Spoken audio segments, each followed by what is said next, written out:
Assalamualaikum warahmatullahi wabarakatuh. Alhamdulillahirabbil alamin. Wa bihi nasta'in wa la umurid dunya waddin.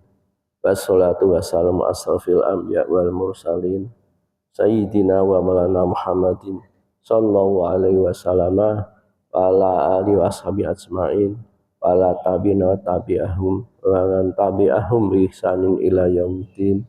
Wasallama tasliman katsira amma ba'du. Ibu bapak hadirin hadirat yang mulia Allah, jamaah salat subuh yang dimuliakan Allah. Pertama-tama marilah selalu menjadikan puji dan syukur kehadirat Allah Ta'ala yang senantiasa melimpahkan karunia nikmatan kepada kita semua yang tiada terhingga. Nikmat yang berlimpah sejak dari kita bangun tidur, bangun beraktivitas sampai menjelang tidur lagi. Bahkan di dalam tidur itu pun sesuatu nikmat dari Allah Ta'ala. Maka janganlah kita selalu lupa untuk selalu bersyukur dengan ucapan Alhamdulillahirabbil alamin. Karena rasa syukur itu menunjukkan bahwa kita bersyukur pada Allah Ta'ala atas nikmat yang diberikan kepada kita. Seperti katakan tadi, sejak dari kita bangun tidur, beraktivitas sampai menjelang tidur, bahkan tidur itu adalah nikmat.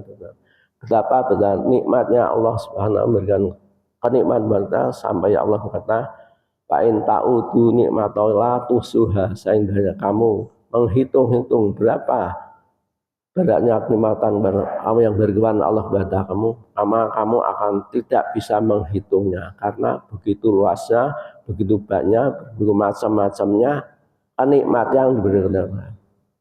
Maka sebenarnya adalah kita untuk selalu beribadah kepada Allah, menunjukkan rasa syukur kepada Allah. Jadi di dalam kita beribadah kepada Allah, melaksanakan nikmat, melakukan ketaatan kepada Allah, menjalankan perintah-perintahnya dan menjauhi larang-larangnya adalah bentuk rasa syukur kita kepada Allah. Sehingga dengan selalu kita bersyukur, kita termasuk hamba-hamba yang selalu bersyukur. Ibadkas syakirin, min ibadkas orang yang bersyukur. Ma'asyiral muslimin rahimakumullah.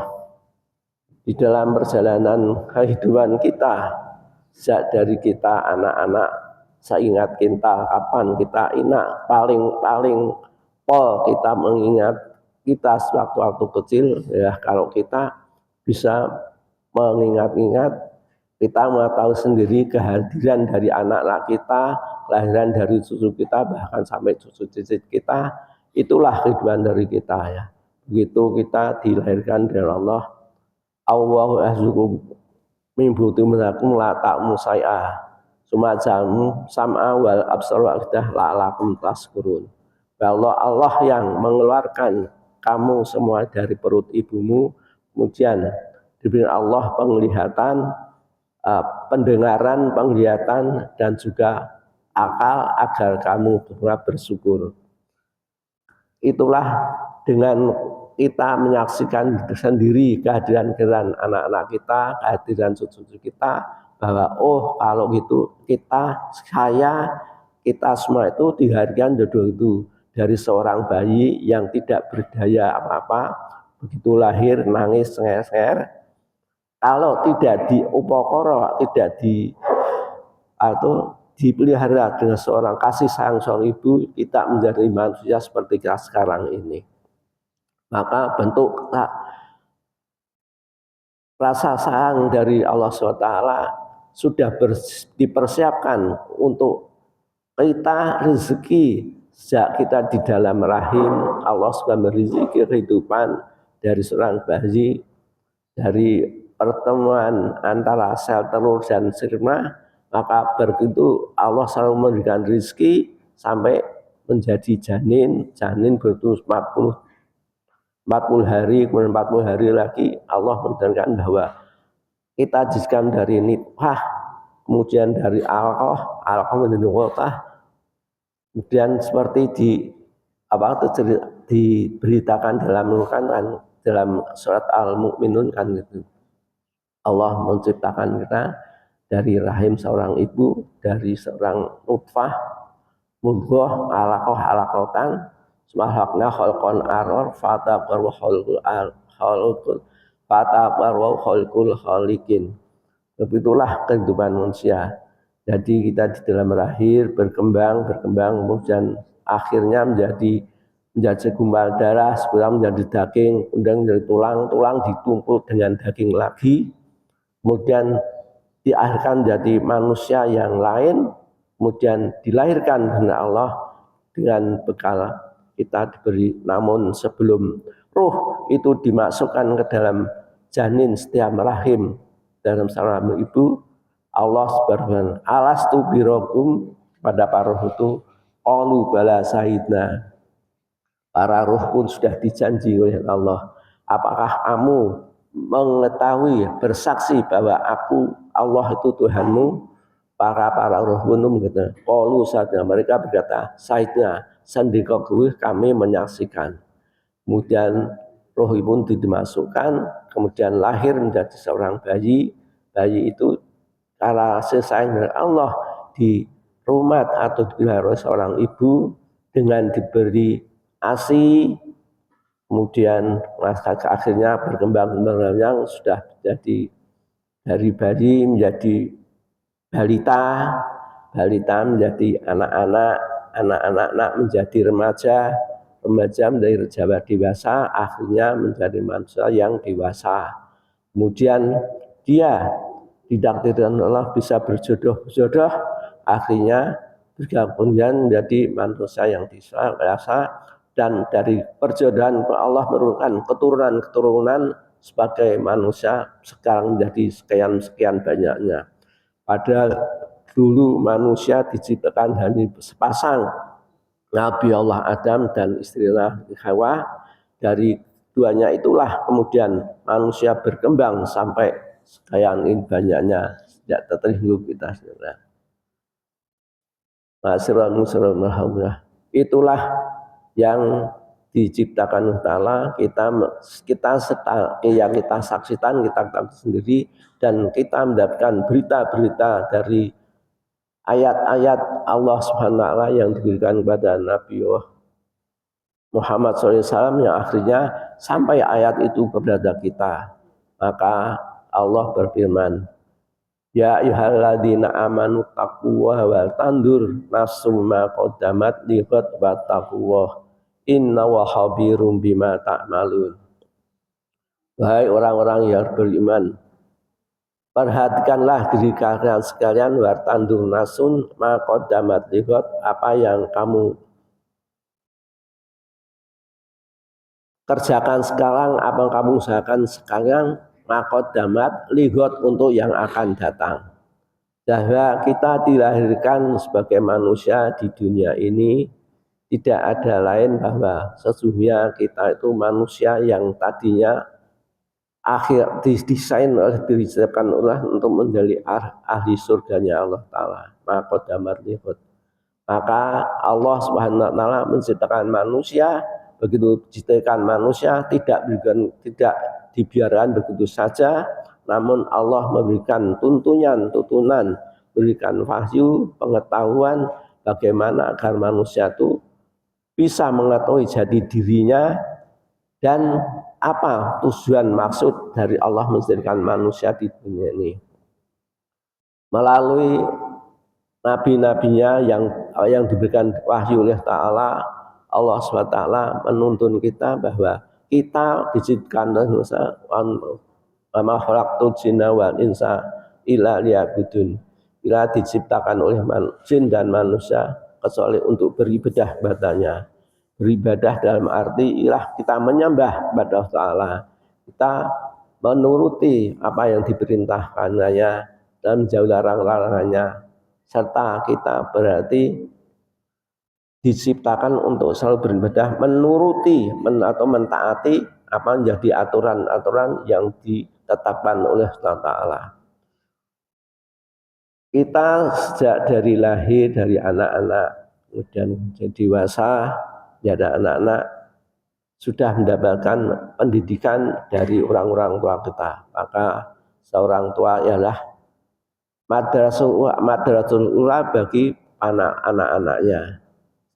Sejak dari kecil kita mengajarkan anak-anak kita, dan kita mungkin sudah lupa bahwa waktu kecil kita diajari oleh orang-orang tua kita bagaimana kita kalau selalu sebelum makan kita ayo kita baca dulu ya, Bismillahirrahmanirrahim, Allahumma barik lana fima razaqtana wa qina adzabannar. Itulah keuntungan yang kita terima, yang dididik secara islami oleh orang-orang tua kita.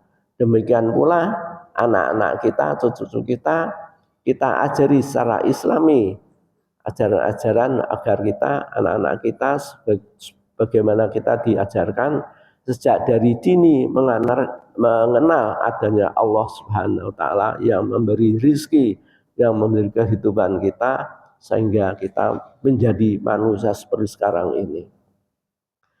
Dari bagi anak-anak kemudian mulai bisa bersosialisasi, bisa berkumpul dengan yang lain, anak kita sudah bisa atau bersosialisasi, bisa paham dengan apa yang diajarkan, maka kita ajarkan menuju sekolah TK, taman kanak-kanak, tarbiyatul atfal, atau kita masukkan dalam taman pendidikan Al-Quran sejak dini. Di dalam pendidikan itu diajarkan pula doa-doa atau surat-surat pendek dari Al-Fatihah, Anas, Falak, Qul Huwallah, terus sampai meningkat, akhirnya anak-anak kita hafal alat surat-surat pendek. Dan surat-surat pendek juga hadis-hadis yang pendek diajarkan di TPA seperti yang diajarkan oleh Pak Takim dan yang guru-guru yang lain. Itulah akhir. Kemudian sudah memasuki TK, diajarkan lagi di sekolah TK, kemudian meningkat lagi menjadi masuk SD. Alhamdulillah kalau SD kita, anak-anak kita didik dalam pendidikan agama, sekolah yang berbasis ada agama Islamnya seperti Hidayatullah, Bina Insani, Bunaya. Sekarang banyak, dulu waktu saya kecil masih sedikit sekolah-sekolah yang berbasis dengan pendidikan agama. Memang kecuali pondok pesantren itu memang sejak dari dulu kala, sejak dari mbah-mbah kita itu sudah ada pendidikan secara pesantren. Namun pendidikan secara klasikal, secara sekolahan, berbentuk sekolah secara klasikal, secara kelas itu baru ya sekitar sesudah Indonesia merdeka itu baru ada, di mana organisasi Islam seperti Muhammadiyah dan Nahdlatul Ulama serta yang lain-lain sudah memberikan pendidikan dengan secara formal dengan adanya pendidikan dasar ibtidaiyah.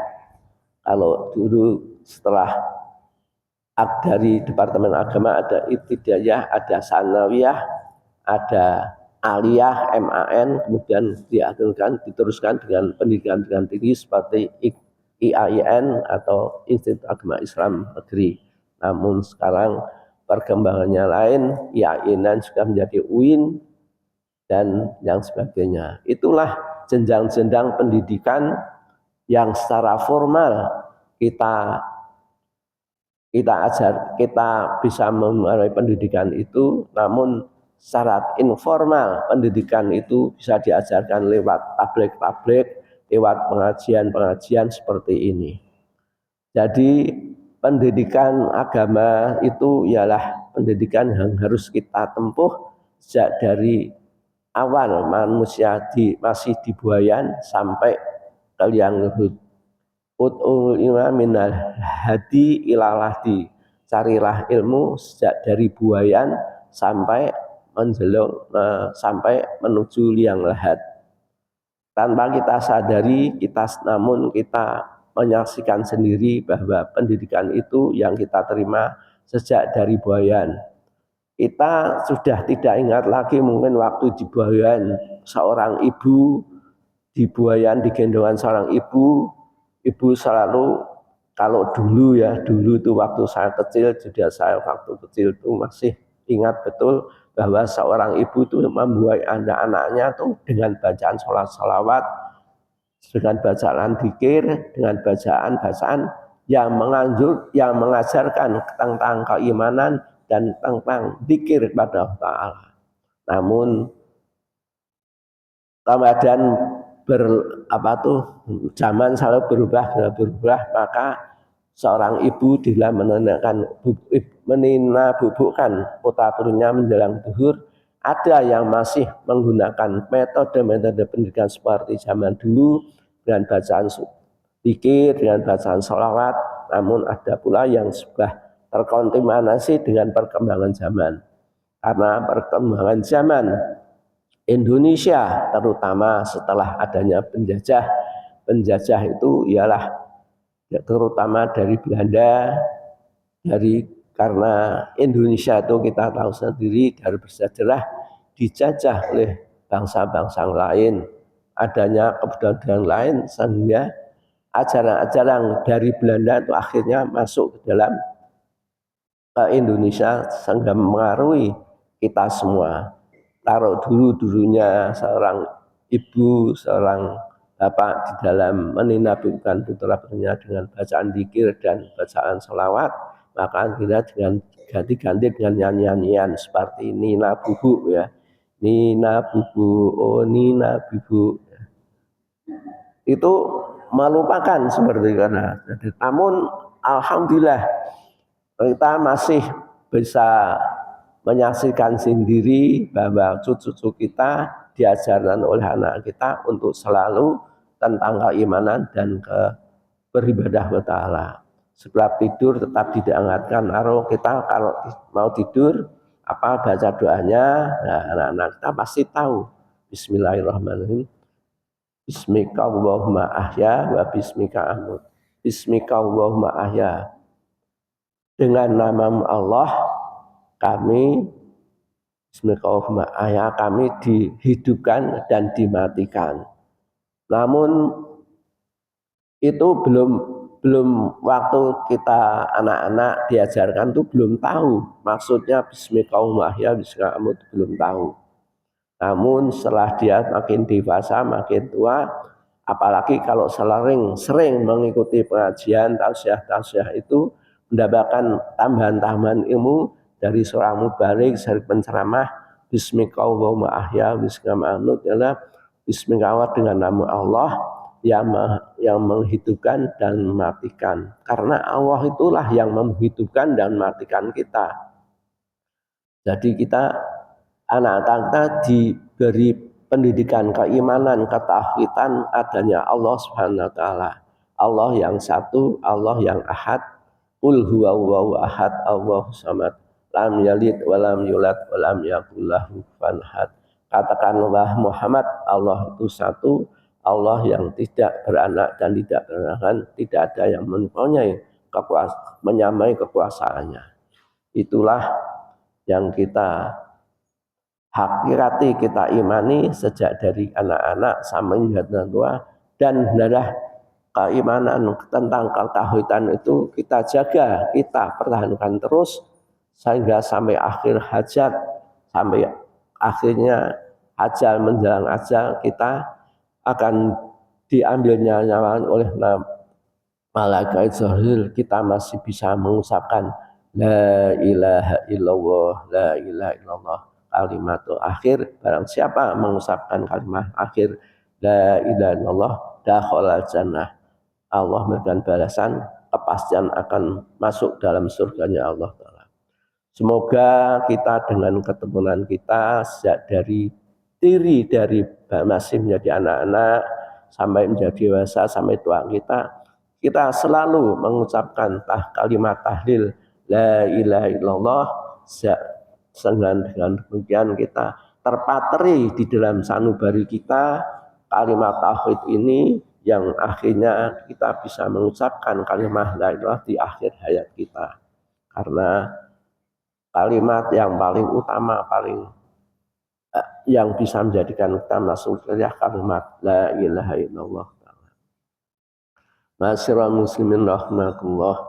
Namun dalam merekam hariannya seperti saya katakan tadi ya, bahwa adanya penjajah terutama Belanda datang di Indonesia tidak hanya untuk mencari sumber kehidupan, sumber kekayaan dari Indonesia, namun dia memasukkan ajaran-ajaran yang bagi mereka mesti kiranya benar, namun juga bertentangan dengan keyakinan kita, karena Belanda yang masukkan itu membawa agama baru, ialah agama Nasrani, ada yang Katolik, ada yang Kristen, ada yang lain-lain, yang semuanya itu menungkut dasar-dasar keimanan bertentangan dengan kita.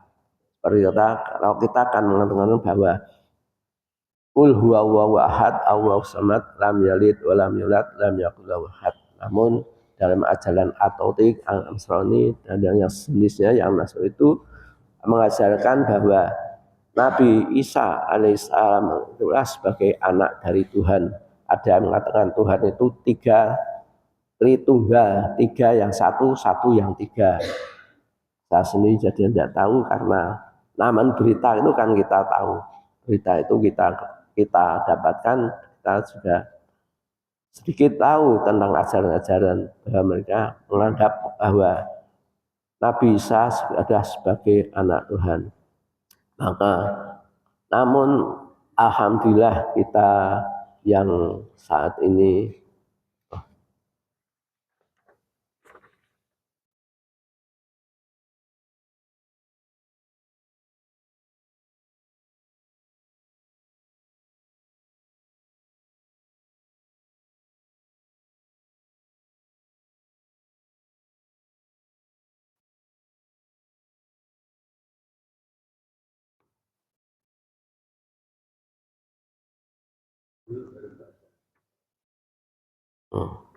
ya.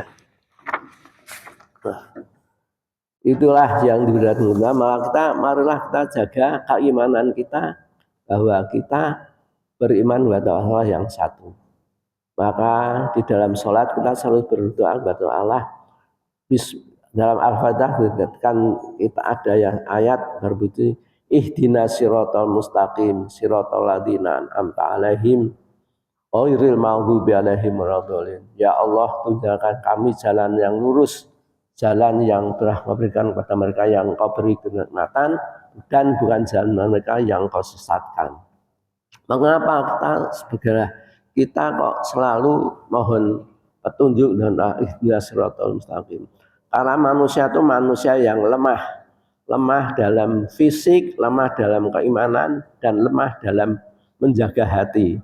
Kalau kita tidak bisa, kalau kita tanpa permohonan dari Allah Ta'ala, niscaya kita akan goyah menghadapi kehidupan di dunia ini. Kehidupan yang menjadi semakin modern, semakin megah, semakin gemebiar ini di satu sisi menjadi kemudahan bagi manusia, namun di sisi yang lain menjadi cobaan tentang keimanan kita kepada Allah Ta'ala. Apalagi kalau semua kenikmatan sudah kita terasakan, rasanya kita tidak lagi percaya adanya Tuhan. Tidak usah menyembah Tuhan, tidak menyembah Allah saja, Allah memberikan rizkinya pada manusia. Itulah sifat Rahman dari Allah Ta'ala. Kita tidak berdoa, kita tidak menjeris, kita mohon kepada Allah agar kita memberi kesehatan, kita tetap sehat.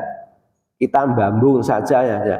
Kita tidak sholat, tidak berdoa, tidak apa, kita tetap mendapatkan rezeki dari Allah Ta'ala. Kita tetap bisa menghirup udara dengan segar.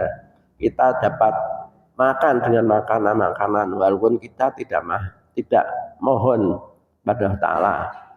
Kita bisa makan apa yang sudah diberikan Allah. Namun karena kita sudah diberikan pendidikan, diketahui oleh Allah, oleh orang-orang tua kita dan orang-orang kita diberikan pendidikan oleh orang dulu yang dulu, bapak-bapak sembah-sembah dulu, dan mbah-sembah dulu alhamdulillah mendapatkan hidayah iman dari Allah Ta'ala, sehingga akhirnya iman itu sampai menurun pada kita, insya Allah kepada seluruh anak cucu kita sampai akhir hayat ini, sehingga semuanya itu dapat dalam keadaan mendapatkan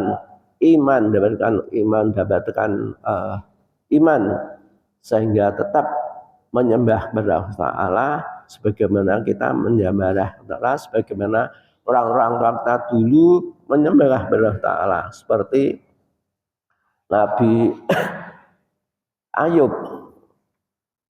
Yakub berpesan kepada putra putrinya, wahai anak-anakku, wahai keturunanku, apakah yang akan kau apa yang akan engkau sembah setelah aku meninggal kamu semuanya? Maka anak-anak Nabi Yakub itu ya Nabi Yusuf dan keturunannya, dan aku akan menyembah sebagaimana engkau dan bapak-bapakmu menyembah Allah SWT. Semoga kamu menjadi orang-orang yang soleh. Itulah Nabi Yakub sebelum menjelang ajalnya berpesan pada putranya dan pada keturunannya. Itulah. Dan akhirnya dari Nabi Ibrahim itu kan turun keturunan Nabi Ismail dan Nabi Ishak. Dari Nabi Ishak turun Nabi Yakub, kemudian Nabi Yusuf. Nabi Yusuf itu nabi yang istimewa. Bapaknya seorang nabi, kakeknya seorang nabi. Nabi Yusuf itu bapaknya Nabi Yakub itu seorang nabi. Nabi Yakub itu putra dari Nabi Ibrahim. Jadi Nabi Yusuf itu seorang nabi yang ayahnya seorang nabi, kakeknya seorang nabi. Itulah Nabi Yusuf. Dan dari Nabi Yusuf ada turun lagi, semuanya menjadi nabi-nabi dari bangsa Israel. Namun jalannya berbeda sejak dari Yakub, Nabi Yusuf, kemudian sampai akhirnya kepada Nabi Musa dan Nabi Isa. Sejak dari Nabi Isa itulah sudah mulai terjadi penyimpangan karena Nabi Isa oleh umatnya Nabi dianggap sebagai anak dari Allah, dari Tuhan, sehingga di dalam Al-Quran itu di dalam Allah itu menceritakan kepada Nabi Yusuf ya, kepada Nabi Yusuf, apakah kamu mengajarkan pada anak-anakmu bahwa kamu itu menjadi Tuhan, menjadi Allah di samping sebagai saya. Nabi Yusuf pun di dalam itu menjelaskan, aku tidak mengajarkan sebagaimana Allah memberikan pengajaran. Aku tidak mempunyai pengetahuan apa-apa kecuali yang Allah ajarkan. Jadi yang menjadikan Nabi Yusuf sebagai Nabi Isa alaihissalam sebagai anak dari Allah itu para pendeta-pendeta yang keblinger menganalisa tentang ketauhidan dari yang sudah diajarkan Nabi Yusuf sebelum Nabi Isa sebelumnya. Itulah dari itu terus berkembang sampai dengan sekian. Semoga Allah SWT memberikan hidayah pada mereka sehingga akhirnya dapat kembali menjadi kembali keimanannya, sehingga dia tetap bisa kembali mengakui bahwa Nabi Isa alaihissalam hanya sebagai seorang nabi dan Allah SWT adalah Allah satu-satunya yang perlu kita sembah, kita taati segala sebuah perintah dan semua larang-larangannya. Banyak sekali dari kaum-kaum yang Katolik, dari para pendeta, para pemegang agama mereka mendapatkan hidayah dari Allah Taala, kembali ke amanahnya untuk menjadikan Allah SWT sebagai satu-satunya Allah yang mereka sembah. La ilaha illallah. Karena dan dia mengakui bahwa Nabi Muhammad SAW sebagai utusan Allah. Karena kalau di dalam sejarah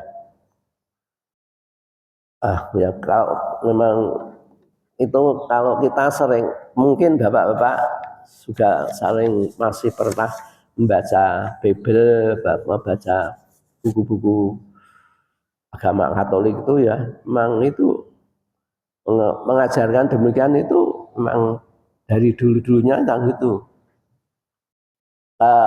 Kisah dari Nabi Isa alaihissalam itu kisahnya banyak sekali di dalam Al-Quran, sehingga di dalam Al-Quran kan kata wama sol wala kotalu wala solab wala solabu walakin subihalahum.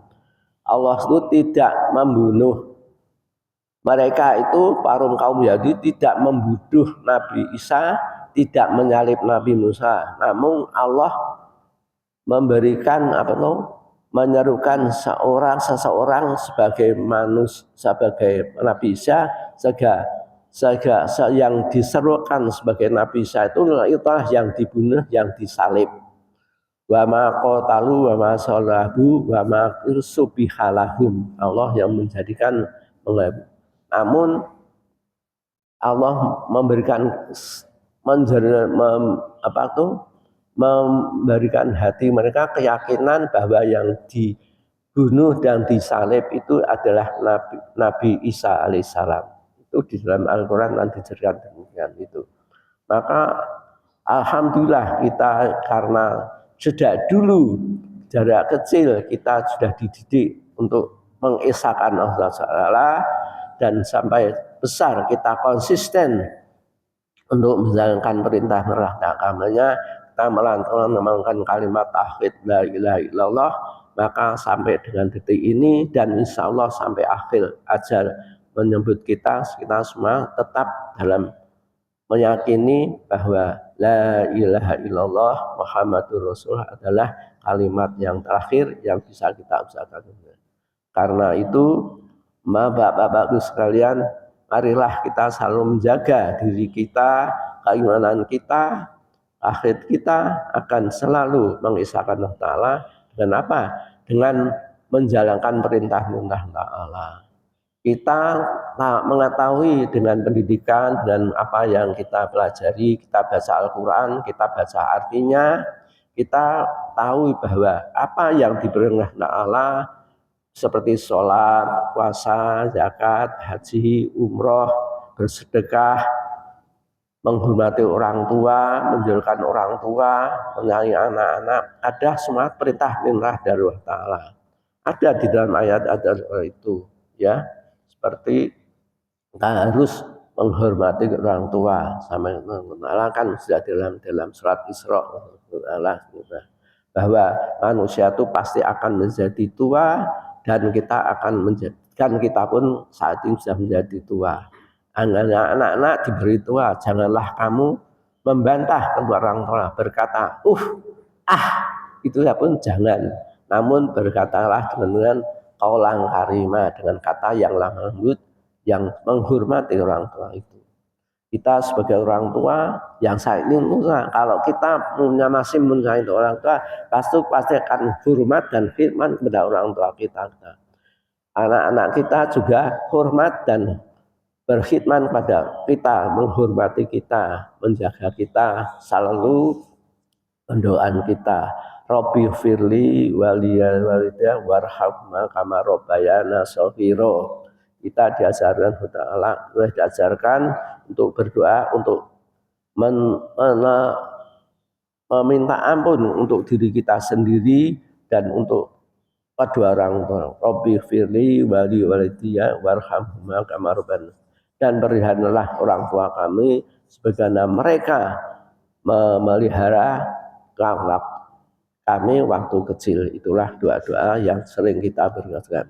Dan kita dalam berdoa tidak hanya kepada kita dan orang tua kita, namun kepada semua orang muslim dimanapun berada, dan yang hidup dan yang mati. Maka di dalam doa kita seperti di dalam doa setiap khatib berdoa sudah menutup khutbah langsung, al-maghfir lil muslimina wal muslimat wal mu'minina wal mu'minat al ahya'i minhum wal amwat. Itulah doa yang diajarkan oleh Allah bahwa kita sesama muslim harus saling mendoakan, saling mensupport, saling membantu dan saling bersaudara.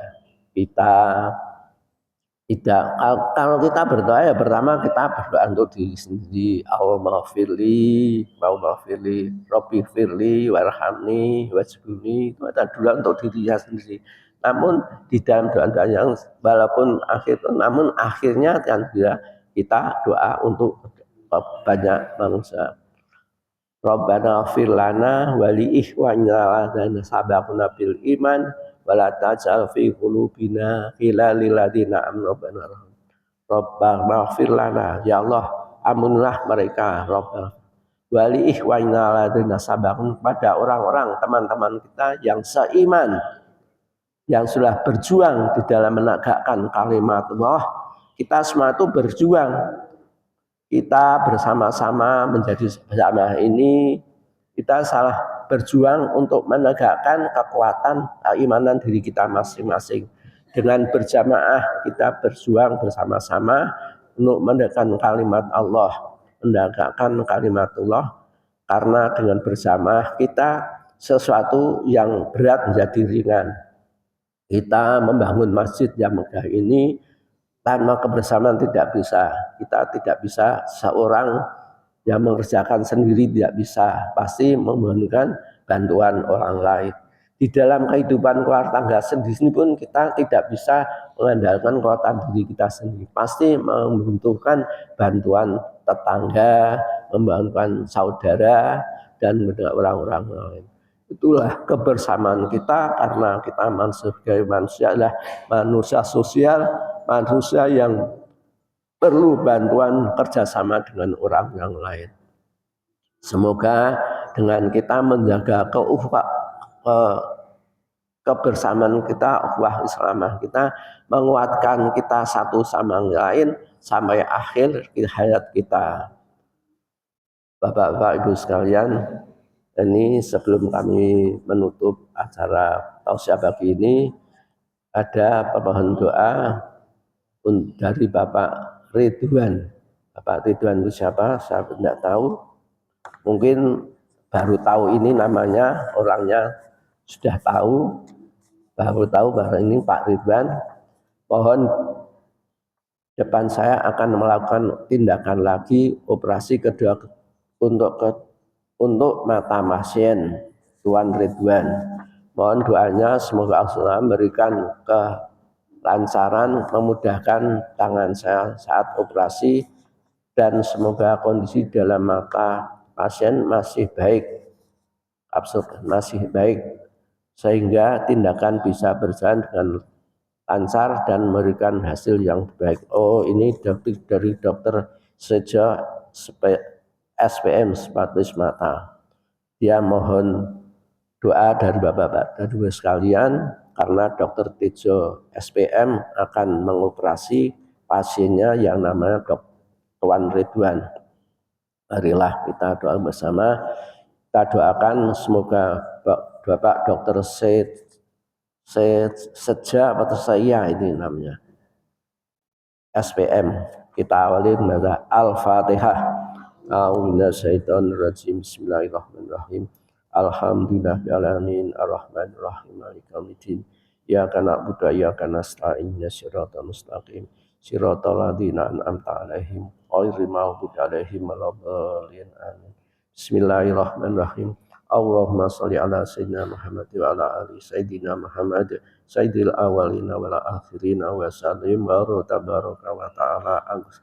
Alhamdulillahirabbil alamin hamdan katsiran thayyiban mubarakan fihi ala kulli hal hamdan yu'afi ni'amah wa yukafi mazidah. Ya Rabbana lakal hamdu kama yanbaghi. Allahumma inna nas'al afwa wal afiyah wal mu'afata da'imatan fid din. Allah nas'al salamatan fi dinina wa afiyatan fi jasadina wa ziyadatan fi ilmina wa barakatan fi rizqina wa barakatan fi kulli umriha bi rahmatika. Allahumma ya safi ya sifi Bapak Tuan Ridwan bi sifaika sifan lam qatin safaman rahmatika. Rabbana atina fid dunya hasanah wa fil akhirati hasanah wa qina adzabannar wa adkhilna jannata ma'al abrar ya aziz ya ghafar ya rabbal alamin. Rabbana ighfir lana wa li ikhwanina alladziina sabaquna bil iman wa la taj'al fi qulubina ghillan lil ladzina amanu rabbana rahim wa sallallahu khairi khalqi wa la alihi wasallam. Subhana rabbika rabbil izzati amma yasifun wa salamun walhamdulillahi rabbil alamin. Matur nuwun. Demikian tausiah pagi ini semoga bermanfaat bagi kita, terutama bagi saya sendiri dalam selalu menjaga keterima kita dengan selalu mengucapkan kalimat la ilaha illallah Muhammadur Rasulullah. Akhirul kalam. Assalamualaikum warahmatullahi wabarakatuh.